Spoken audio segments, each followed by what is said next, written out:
ವೀಕ್ಷಕರೆಲ್ಲರಿಗೂ ನಮ್ಮ ವಾಹಿನಿಯ ವಿಶೇಷ ಕಾರ್ಯಕ್ರಮಕ್ಕೆ ಸ್ವಾಗತ. ಇವತ್ತಿನ ಈ ವಿಡಿಯೋದಲ್ಲಿ ನಾವು ವರ್ಷ 2025ರ ಫೆಬ್ರವರಿ ತಿಂಗಳಿನ 28 ಮತ್ತು ಮಾರ್ಚ್ ತಿಂಗಳಿನ 1ನೇ ತಾರೀಕಿನ ದಿನಗಳ ಮಿಥುನ ರಾಶಿಯ ದೈನಿಕ ಫಲಗಳನ್ನು ತಿಳಿದುಕೊಳ್ಳಲಿದ್ದು, ಇಲ್ಲಿ ಈ ದಿನಗಳು ಮಿಥುನ ರಾಶಿಯ ಜಾತಕದವರ ಪಾಲಿಗೆ ಹೇಗೆ ಸಾಬೀತಾಗಲಿವೆ, ಜೊತೆಗೆ ಈ ದಿನಗಳಂದು ಗ್ರಹ ನಕ್ಷತ್ರಗಳ ಸ್ಥಿತಿಗತಿಗಳು ಹೇಗಿರಲಿವೆ ಮತ್ತು ಇವುಗಳ ಪ್ರಭಾವ ಇಲ್ಲಿ ಮಿಥುನ ರಾಶಿಯ ಜಾತಕದವರ ಪಾಲಿಗೆ ಹೇಗೆ ಸಾಬೀತಾಗಲಿದೆ ಅನ್ನೋದೆಲ್ಲವನ್ನ ಇಲ್ಲಿ ವಿಸ್ತಾರ ರೂಪದಲ್ಲಿ ತಿಳಿದುಕೊಳ್ಳೋಣ. ವಿಡಿಯೋ ಪ್ರಾರಂಭಿಸುವುದಕ್ಕೂ ಮುನ್ನ ಎಂದಿನಂತೆ ನಮ್ಮ ವಿನಂತಿ ಎಂದರೆ, ನೀವಿನ್ನೂ ನಮ್ಮ ಚಾನೆಲ್ ಸಬ್ಸ್ಕ್ರೈಬ್ ಮಾಡಿಲ್ಲವೆಂದರೆ ಈ ಕೂಡಲೇ ನಮ್ಮ ಚಾನೆಲ್ ಅನ್ನು ಸಬ್ಸ್ಕ್ರೈಬ್ ಮಾಡಿ, ಜೊತೆಗೆ ನಮ್ಮೆಲ್ಲ ವಿಡಿಯೋಗಳ ನಿರಂತರ ಅಪ್ಡೇಟ್ಸ್ಗಳಿಗಾಗಿ ತಪ್ಪದೇ ಪಕ್ಕದ ಬೆಲ್ ಐಕಾನ್ ಬಟನ್ ಕೂಡ ಕ್ಲಿಕ್ ಮಾಡಿ. ನಿಮ್ಮ ಜೀವನದಲ್ಲಿಯೂ ಏನಾದರೂ ಸಮಸ್ಯೆಗಳು ಬಾಧಿಸುತ್ತಲಿದ್ದರೆ ಈ ಕೂಡಲೇ ಸ್ಕ್ರೀನ್ ಮೇಲೆ ಕಾಣ್ತಿರುವ ನಮ್ಮ ಗುರೂಜಿ ನಂಬರಿಗೆ ಕರೆ ಮಾಡಿ ಶೀಘ್ರವೇ ಶಾಶ್ವತ ಪರಿಹಾರ ಕಂಡುಕೊಳ್ಳಿ. ವೀಕ್ಷಕರೇ, ಇಲ್ಲಿ ಮೊದಲು ಈ 2 ದಿನಗಳ ದೈನಿಕ ಫಲಗಳನ್ನು ತಿಳಿದುಕೊಳ್ಳುವುದಕ್ಕೂ ಮುನ್ನ ಈ 2 ದಿನಗಳ ಗ್ರಹ ನಕ್ಷತ್ರ ಮತ್ತು ಇಲ್ಲಿ ಉಂಟಾಗಲಿರೋ ಯೋಗಗಳ ಕುರಿತಾದ ಮಾಹಿತಿಯನ್ನ ಅರಿತುಕೊಳ್ಳೋಣ. ಮೊದಲಿಗೆ ಇಲ್ಲಿ ವರ್ಷ 2025ರ ಫೆಬ್ರವರಿ ತಿಂಗಳಿನ 28ನೇ ತಾರೀಕಿನ ದಿನದ ಗ್ರಹ ನಕ್ಷತ್ರಗಳ ಸ್ಥಿತಿಗತಿಗಳನ್ನು ನೋಡುವುದಾದರೆ, ಫೆಬ್ರವರಿ ತಿಂಗಳಿನ 28ನೇ ತಾರೀಕಿನ ದಿನವು ಶುಕ್ರವಾರದ ದಿನವಾಗಿರಲಿದ್ದು, ಇಲ್ಲಿ ಫಾಲ್ಗುಣ ಮಾಸದ ಶುಕ್ಲ ಪಕ್ಷದ ಪ್ರತಿಪದ ತಿಥಿ ಇರಲಿದೆ. ಪ್ರತಿಪದ ತಿಥಿಯು ಈ ದಿನದ ರಾತ್ರಿ 3:16 ಇರಲಿದ್ದು, ಆ ನಂತರದಲ್ಲಿ ದ್ವಿತೀಯ ತಿಥಿಯ ಪ್ರಾರಂಭಗೊಳ್ಳಲಿದೆ. ಹಾಗೆ ಈ ದಿನದ ಮಧ್ಯಾಹ್ನದ 1:40 ಶತಭಿಷ ನಕ್ಷತ್ರದ ಗೋಚರವಿರಲಿದ್ದು, ಆ ನಂತರದಲ್ಲಿ ಪೂರ್ವ ಭಾದ್ರಪದ ನಕ್ಷತ್ರದ ಗೋಚರ ಪ್ರಾರಂಭಗೊಳ್ಳಲಿದೆ. ಜೊತೆಗೆ ಈ ದಿನದ ರಾತ್ರಿ 8:08 ಸಿದ್ಧ ಹೆಸರಿನ ಯೋಗವಿರಲಿದ್ದು, ಆ ನಂತರದಲ್ಲಿ ಸಾಧ್ಯ ಹೆಸರಿನ ಯೋಗದ ಪ್ರಾರಂಭಗೊಳ್ಳಲಿದೆ. ಚಂದ್ರದೇವನು ಈ ದಿನದಂದು ಕುಂಭ ರಾಶಿಯಲ್ಲಿ ಗೋಚರಿಸಲಿದ್ದು, ಇಲ್ಲಿ ಸೂರ್ಯದೇವನು ಸಹ ಕುಂಭ ರಾಶಿಯಲ್ಲಿಯೇ ವಿರಾಜಮಾನನಾಗಿರಲಿದ್ದಾನೆ. ಈ ದಿನದಂದು ಅಭಿಜಿತ ಮುಹೂರ್ತವು ಮಧ್ಯಾಹ್ನದ 12:08 ಹಿಡಿದು ಮಧ್ಯಾಹ್ನದ 12:56 ಇರಲಿದೆ. ಇದರ ನಂತರದಲ್ಲಿ ಇಲ್ಲಿ ಮಾರ್ಚ್ ತಿಂಗಳಿನ 1ನೇ ತಾರೀಕಿನ ದಿನದ ಗ್ರಹ ನಕ್ಷತ್ರ ಮತ್ತು ಯೋಗಗಳ ಕುರಿತಾದ ಮಾಹಿತಿಯನ್ನು ತಿಳಿದುಕೊಳ್ಳುವುದಾದರೆ, ಫೆಬ್ರವರಿ ತಿಂಗಳಿನ 1ನೇ ತಾರೀಕಿನ ದಿನವು ಶನಿವಾರದ ದಿನವಾಗಿರಲಿದ್ದು, ಇಲ್ಲಿಯೂ ಕೂಡ ಫಾಲ್ಗುಣ ಮಾಸದ ಶುಕ್ಲ ಪಕ್ಷದ ದ್ವಿತೀಯ ತಿಥಿ ಇರಲಿದೆ. ದ್ವಿತೀಯ ತಿಥಿಯು ಈ ದಿನದ ರಾತ್ರಿ 12:09 ಇರಲಿದ್ದು, ಆ ನಂತರದಲ್ಲಿ ತೃತೀಯ ತಿಥಿಯ ಪ್ರಾರಂಭಗೊಳ್ಳಲಿದೆ. ಹಾಗೆ ಈ ದಿನದ ಬೆಳಗ್ಗೆ 11:22 ಪೂರ್ವ ಭಾದ್ರಪದ ನಕ್ಷತ್ರದ ಗೋಚರವಿರಲಿದ್ದು, ಆ ನಂತರದಲ್ಲಿ ಉತ್ತರ ಭಾದ್ರಪದ ನಕ್ಷತ್ರದ ಗೋಚರ ಪ್ರಾರಂಭಗೊಳ್ಳಲಿದೆ. ಜೊತೆಗೆ ಈ ದಿನದ ಸಂಜೆ 4:25 ಸಾಧ್ಯ ಹೆಸರಿನ ಯೋಗವಿರಲಿದ್ದು, ಆ ನಂತರದಲ್ಲಿ ಶುಭ ಹೆಸರಿನ ಯೋಗದ ಪ್ರಾರಂಭಗೊಳ್ಳಲಿದೆ. ಚಂದ್ರದೇವನು ಈ ದಿನದಂದು ಮೀನ ರಾಶಿಯಲ್ಲಿ ಗೋಚರಿಸಲಿದ್ದು, ಇಲ್ಲಿ ಸೂರ್ಯದೇವನು ಮಾತ್ರ ಈ ದಿನದಂದು ಕೂಡ ಕುಂಭ ರಾಶಿಯಲ್ಲಿಯೇ ವಿರಾಜಮಾನನಾಗಿರಲಿದ್ದಾನೆ. ಈ ದಿನದಂದು ಅಭಿಜಿತ ಮುಹೂರ್ತವು ಮಧ್ಯಾಹ್ನದ 12:08 ಹಿಡಿದು ಮಧ್ಯಾಹ್ನದ 12:56 ಇರಲಿದೆ. ವೀಕ್ಷಕರೇ, ಇದು ಈ 2 ದಿನಗಳ ಗ್ರಹ ನಕ್ಷತ್ರ ಮತ್ತು ಯೋಗಗಳ ಕುರಿತಾಗಿರುವ ಮಾಹಿತಿಯಾಗಿದ್ದು, ಈ ಮಾಹಿತಿಯನ್ನೇ ಆಧರಿಸಿ ಈಗ ಈ ದಿನಗಳ ಮಿಥುನ ರಾಶಿಯ ಫಲಗಳನ್ನು ನೋಡೋಣ. ಮೊದಲಿಗೆ ಇಲ್ಲಿ ಫೆಬ್ರವರಿ ತಿಂಗಳಿನ 28ನೇ ತಾರೀಕಿನ ದಿನದ ಮಿಥುನ ರಾಶಿಯ ದೈನಿಕ ಫಲಗಳನ್ನು ತಿಳಿದುಕೊಳ್ಳುವುದಾದರೆ, ಈ ದಿನದಂದು ಚಂದ್ರದೇವನು ಕುಂಭ ರಾಶಿಯ ಮೂಲಕ ನಿಮ್ಮ ಭಾಗ್ಯದ ಭಾವದಲ್ಲಿ ಗೋಚರಿಸಲಿದ್ದಾನೆ. ವಿಶೇಷವೆಂದರೆ ಇಲ್ಲಿ ಸೂರ್ಯ ಮತ್ತು ಶನಿ ಗ್ರಹದ ಉಪಸ್ಥಿತಿಯೂ ಸಹ ಇರಲಿದ್ದು, ಇದರಿಂದಾಗಿ ಇಲ್ಲಿ ತ್ರಿಗ್ರಹಿ ರಾಜಯೋಗದ ನಿರ್ಮಾಣವೂ ಕೂಡ ಉಂಟಾಗಲಿದೆ.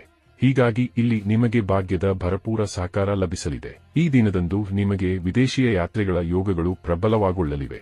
ಇಲ್ಲಿ ವಿದೇಶೀಯ ಕಾರ್ಯಗಳಲ್ಲಿಯೂ ಅಧಿಕ ಲಾಭದ ಪ್ರಾಪ್ತಿ ಉಂಟಾಗಲಿದೆ. ವಿಶೇಷವಾಗಿ ಆಮದು ರಫ್ತು ಕ್ಷೇತ್ರದಲ್ಲಿ ಅಧಿಕ ಲಾಭದ ಪ್ರಾಪ್ತಿ ನಿಮ್ಮದಾಗಿರಲಿದೆ. ಈ ವಿಶೇಷ ಸಮಯವು ಸಂಬಂಧಗಳ ದೃಷ್ಟಿಯಿಂದ ಉತ್ತಮವಾಗಿರಲಿದೆ. ಇಲ್ಲಿ ವಿಶೇಷವಾಗಿ ನಿಮ್ಮ ಸಂಬಂಧಗಳಲ್ಲಿ ಪ್ರೇಮ ಮತ್ತು ವಿಶ್ವಾಸದ ವೃದ್ಧಿ ಉಂಟಾಗಲಿದೆ. ಈ ದಿನ ಖಂಡಿತ ನಿಮ್ಮ ಪಾಲಿಗೆ ರೊಮ್ಯಾಂಟಿಕ್ ಆಗಿಯೇ ಸಾಬೀತಾಗಲಿದೆ. ಇಲ್ಲಿ ಅವಿವಾಹಿತ ಜಾತಕದವರ ಪಾಲಿಗೂ ಸಮಯ ಉತ್ತಮವಾಗಿರಲಿದ್ದು, ಇಲ್ಲಿ ಉತ್ತಮ ವಿವಾಹ ಪ್ರಸ್ತಾವಗಳು ಕೂಡ ನಿಮಗೆ ಲಭಿಸಬಹುದಾಗಿವೆ. ಇಲ್ಲಿ ವರ್ತನೆಯನ್ನ ತೋರಿಸುವ ಅಥವಾ ನೋಡುವ ಪ್ರಕ್ರಿಯೆ ಮಾಡುವಿರಾದರೆ ಉತ್ತಮ ಜೀವನ ಸಂಗಾತಿಯ ಆಯ್ಕೆಯೂ ಕೂಡ ಉಂಟಾಗಲಿದೆ. ಜೊತೆಗೆ ಇಲ್ಲಿ ನೀವು ನಿಮ್ಮ ಮನದಿಚ್ಛಿತರ ಮುಂದೆ ಪ್ರೇಮ ಪ್ರಸ್ತಾವವಿಡುವಿರಾದರೆ ಸ್ವೀಕೃತಿಯೂ ಕೂಡ ಲಭಿಸಬಹುದಾಗಿದೆ. ಇಲ್ಲಿ ವಿದ್ಯಾರ್ಥಿ ಜಾತಕದವರ ಪಾಲಿಗೂ ಸಮಯ ಖಂಡಿತ ಉಚಿತವಾಗಿ ಸಾಬೀತಾಗಲಿದೆ. ಇಲ್ಲಿ ವಿದ್ಯಾರ್ಥಿಗಳು ಓದಲು ಕುಳಿತುಕೊಳ್ಳುತ್ತಾರಾದರೆ ಖಂಡಿತ ಏಕಾಗ್ರತೆ ಹೊಂದಲು ಕೂಡ ಸಾಧ್ಯವಾಗಲಿದೆ. ಇಲ್ಲಿ ನಿಮ್ಮ ಸರ್ಕಾರಿ ಕಾರ್ಯಗಳು ಕೂಡ ನಿರ್ವಿಘ್ನವಾಗಿ ಮುಂದುವರೆಯಲಿವೆ. ಜೊತೆಗೆ ಇಲ್ಲಿ ರಾಜಕೀಯ ಕ್ಷೇತ್ರದಲ್ಲಿಯೂ ನೀವು ಮಾನ ಪ್ರತಿಷ್ಠೆಯನ್ನು ಹೊಂದುವ ಅವಕಾಶ ನಿಮ್ಮದಾಗಿರಲಿದೆ. ವಿಶೇಷವಾಗಿ ಈ ದಿನದಂದು ನಿಮ್ಮ ತಂದೆಯ ಕಡೆಯಿಂದ ಸಂಪತ್ತು ಅಥವಾ ನಿಮ್ಮವರಿಂದ ವಿಶೇಷ ಪಾರಿತೋಷಿಕವೊಂದು ನಿಮಗೆ ಲಭಿಸಲು ಬಹುದಾದ ಸಾಧ್ಯತೆ ಇರಲಿದೆ. ಈ ವಿಶೇಷ ಸಮಯವು ನಿಮ್ಮ ಅದೃಷ್ಟವನ್ನು ಸಹ ಹೊಳೆಯುವಂತೆ ಮಾಡಲಿದೆ. ಈ ವಿಶೇಷ ದಿನದಂದು ನಿಮಗೆ ಲಾಟರಿಯ ತನಕದ ಯೋಗವಿರಲಿದೆ. ಅಲ್ಲದೆ ಇಲ್ಲಿ ಸ್ಟಾಕ್ ಮಾರ್ಕೆಟ್ ಕಮೋಡಿಟಿ ಸೆಕ್ಟರ್ನಿಂದ ಧನದ ವರ್ಷಧಾರೆಯೇ ಉಂಟಾಗ ಬಹುದಾದ ಯೋಗವೂ ಕೂಡ ಇರಲಿದೆ.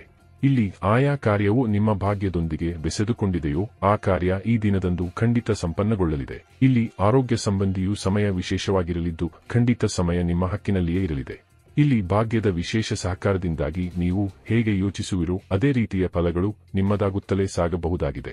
ಇನ್ನು ಇದರ ನಂತರದಲ್ಲಿ ಮಾರ್ಚ್ ತಿಂಗಳಿನ 1ನೇ ತಾರೀಕಿನ ದಿನದ ಮಿಥುನ ರಾಶಿಯ ದೈನಿಕ ಫಲಗಳ ಕುರಿತಾಗಿ ತಿಳಿದುಕೊಳ್ಳುವುದಾದರೆ, ಈ ದಿನವೂ ಕೂಡ ನಿಮ್ಮ ಪಾಲಿಗೆ ಅತ್ಯಂತ ವಿಶೇಷವಾಗಿ ಸಾಬೀತಾಗಲಿದೆ. ಇಲ್ಲಿ ಚಂದ್ರದೇವನು ಮೀನ ರಾಶಿಯಿಂದ ನಿಮ್ಮ ದಶಮ ಭಾವದಲ್ಲಿ ಗೋಚರಿಸಲಿದ್ದಾನೆ.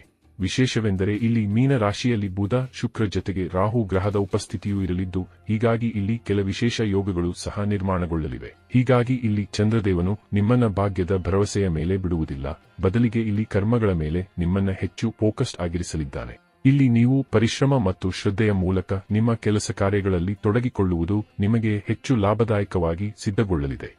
ಜೊತೆಗೆ ಈ ದಿನದಂದು ನಿಮ್ಮ ಬಹುತೇಕ ಪೆಂಡಿಂಗ್ ಕಾರ್ಯಗಳನ್ನು ಪೂರ್ಣಗೊಳಿಸಲು ನಿಮಗೆ ಸಾಧ್ಯವಾಗಲಿದೆ. ಹಾಗೆ ಇಲ್ಲಿ ನೀವು ನಿಮ್ಮ ವ್ಯಾಪಾರ ಕ್ಷೇತ್ರದಲ್ಲಿ ನಿಮ್ಮ ಪರಿಶ್ರಮದಿಂದಾಗಿ ಸಫಲತೆಯನ್ನು ಹೊಂದಲಿದ್ದೀರಿ. ಇಲ್ಲಿ ಹೊಸ ವ್ಯಾಪಾರದ ಪ್ರಾರಂಭವನ್ನು ಸಹ ನೀವು ಮಾಡಬಹುದಾಗಿದೆ. ನೌಕರಸ್ಥ ಜಾತಕದವರ ಪಾಲಿಗೂ ಸಮಯ ವಿಶೇಷವಾಗಿರಲಿದ್ದು, ಖಂಡಿತ ಇಲ್ಲಿ ನೌಕರಿಯ ಕ್ಷೇತ್ರದಲ್ಲಿಯೂ ಸಫಲತೆಯ ಪ್ರಾಪ್ತಿ ಉಂಟಾಗಬಹುದಾಗಿದೆ. ಇನ್ನು ಇದರ ಜೊತೆಗೆ ಈ ದಿನದಂದು ನಿಮ್ಮ ಭೌತಿಕ ಸುಖದಲ್ಲಿಯೂ ವೃದ್ಧಿ ಕಂಡು ಬರಲಿದೆ. ಇಲ್ಲಿ ನಿಮ್ಮ ಮನೆಗೆ ಬೆಲೆ ಬಾಳುವ ವಸ್ತುಗಳ ಆಗಮನವಾಗಲಿದೆ. ವಿಶೇಷವಾಗಿ ಇಲ್ಲಿ ನಿಮಗೆ ನಿಮ್ಮ ಮಾತಾ ಪಿತೃವಿನ ಸುಖದ ಜೊತೆಗೆ ಅವರ ಸಹಕಾರವೂ ಕೂಡ ಲಭಿಸಲಿದೆ. ಅಲ್ಲದೆ ಇಲ್ಲಿ ನಿಮಗೆ ನಿಮ್ಮ ಸಂಗಾತಿಯ ಮನೆಯ ಪಡೆಯವರ ಸಹಕಾರದ ಪ್ರಾಪ್ತಿಯೂ ಕೂಡ ಲಭಿಸಲಿದೆ. ಇನ್ನು ಲವ್ ರಿಲೇಶನ್ಶಿಪ್ ಮತ್ತು ಮ್ಯಾರಿಡ್ ಲೈಫ್ ಕೂಡ ಶುಭ ಫಲಗಳಿಂದ ಕೂಡಿರಲಿದ್ದು, ಖಂಡಿತ ನಿಮ್ಮ ಸಂಬಂಧಗಳಲ್ಲಿ ಮಧುರತೆಯ ಪ್ರಾಪ್ತಿ ಉಂಟಾಗಲಿದೆ. ಇಲ್ಲಿ ನಿಮಗೆ ನಿಮ್ಮ ಸಂಗಾತಿಯ ಭರಪೂರ ಸಹಕಾರ ಲಭಿಸಲಿದ್ದು, ಹೀಗಾಗಿ ಇಲ್ಲಿ ನೀವು ಮಾನಸಿಕ ರೂಪದಲ್ಲಿ ಹೆಚ್ಚು ಸದೃಢತೆಯನ್ನು ಅನುಭವಿಸಲಿದ್ದೀರಿ. ಇಲ್ಲಿ ಮನೆ ಪರಿವಾರದಲ್ಲಿಯೂ ಹರ್ಷದಾಯಕ ವಾತಾವರಣ ನೆಲೆಗೊಳ್ಳಲಿದ್ದು, ಪರಿವಾರ ಸದಸ್ಯರ ಮಧ್ಯದಲ್ಲಿ ಏಕತೆ ಇರಲಿದೆ. ವಿಶೇಷವಾಗಿ ಇಲ್ಲಿ ನಿಮಗೆ ಮಾತಾಪಿತೃವಿನ ಸುಖದ ಪ್ರಾಪ್ತಿ ಉಂಟಾಗಲಿದ್ದು, ಇದು ನಿಮ್ಮ ಆತ್ಮವಿಶ್ವಾಸದಲ್ಲಿ ವೃದ್ಧಿಯನ್ನುಂಟು ಮಾಡಲಿದೆ.